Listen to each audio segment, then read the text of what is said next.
আসসালামু আলাইকুম। একটা জিনিস দেখাবো, দেখেন। দেখছেন কত ছোট গাছ, কত ছোট গাছে যে খেজুর হয়েছে, দেখছেন? এই যে দেখেন, দেখছেন? এই খেজুরটা কিন্তু অরিজিনাল খেজুর।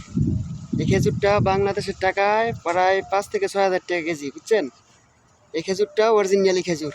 আর এই খেজুরটা যখন পাকে তারপরে খায়। এখন কষ্ট করবেন যে পাকলে তো বইরে যাইব, তারপর খাইব কেমনে? তারপর দেখাইতেছি কিভাবে খায়।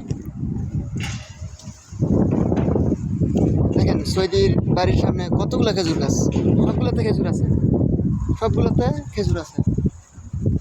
এই যে দেখেন, নেট বান্ধা, দেখছেন?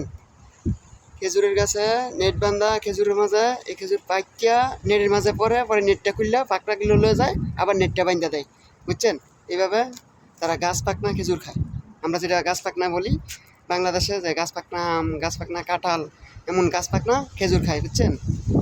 তারা গাছ পাকনাটা খায়। এই যে দেখেন, এই সাইডে যতগুলো খেজুর গাছ আছে সবগুলোর মাঝে খেজুর আছে, সবগুলো খেজুর আছে। এগুলো বাদ দিব, পাকবো, পাইকা এই নেটের মাঝে পড়বো, পরে এগুলো নিবো, বুঝছেন?